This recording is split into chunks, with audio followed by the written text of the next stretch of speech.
Thank you, Acting Deputy President. I rise to express my support to this bill. We support any relief that eases the crushing weight of student debt on young Australians. Any form of relief is welcome. However, I must point out that this measure comes across quite tokenistic, where it's designed to win votes than to provide value for money and support to those who need it most.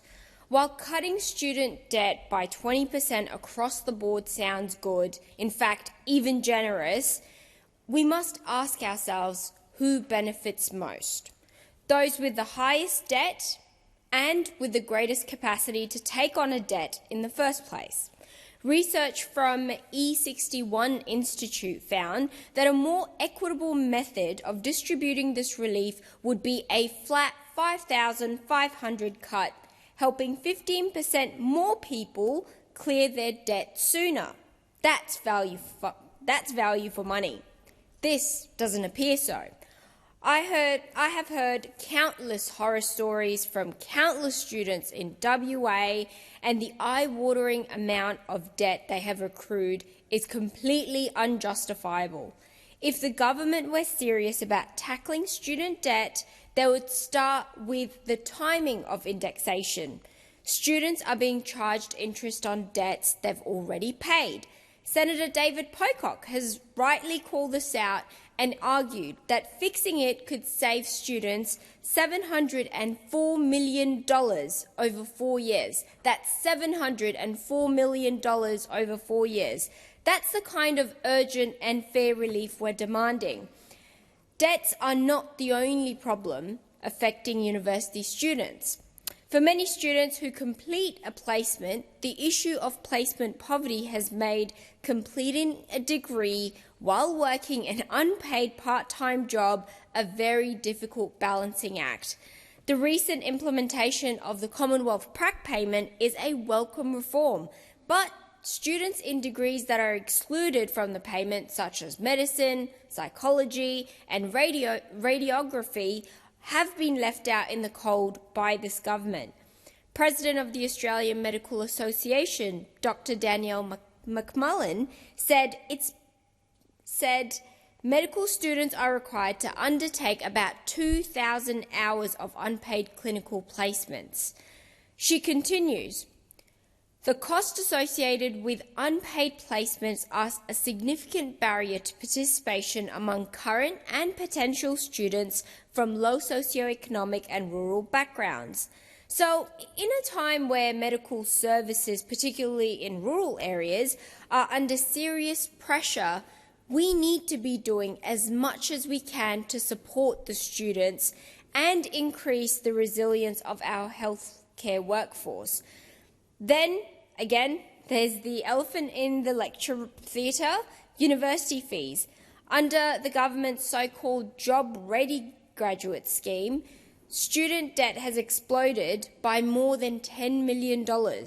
Government senators on the other side don't seem to believe me. Well, the PBO confirmed it, the university's accord confirmed it, and still the government seems to be stalling.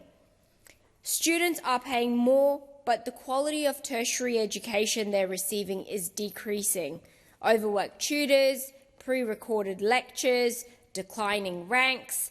These are the serious issues that I keep hearing from those learning and from those teaching. Research from the Australia Institute has found that the average HECS debt for a student in their 20s has more than doubled since 2006, from $12,600 to $31,500. Now, despite our international reputation as an education superpower, a poll found 83% of Australians are concerned about universities focusing on profit over providing quality education. And it's easy to see why, when we have universities across Australia cutting jobs for tutors and lecturers, while vice-chancellors rake in around $1 million a year. Australia's international universities rankings have been slipping in recent years, with 70% of Australian universities suffering a fall in ranking this year. Director of Strategic Insights at RMIT, Angel Calderon, has said that over the past 5 years, we have seen the reputation of Australian universities gradually decreasing. Organisational restructuring, staff movements, operational deficits, and any kind of disruption are likely to influence institutional perceptions everywhere.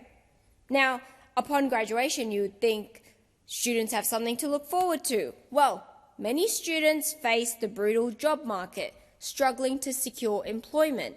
Many large-scale recruiters like the Big Four accounting firms, for example, are cutting back on graduate recruitment.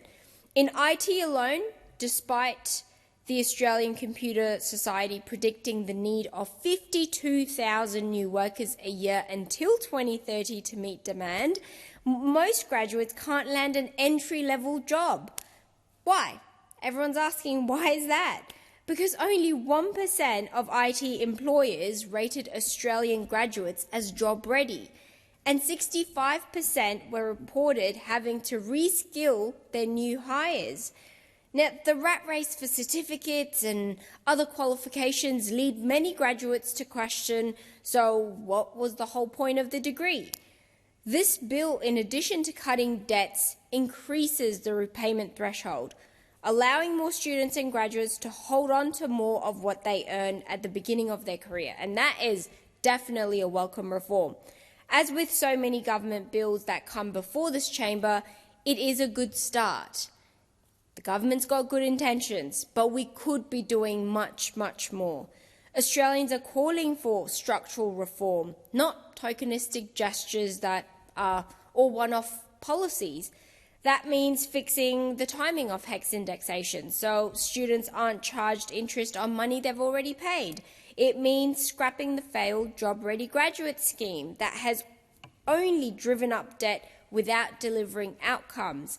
It means properly funding and expanding paid placements across all critical professions, not just a select few. And above all, it means ending the treatment of students as cash cows and restoring education as the public good it's meant to be. We've had the reviews, we've had the reports, it's time for action, so let's get on with it. Thank you. Thank you.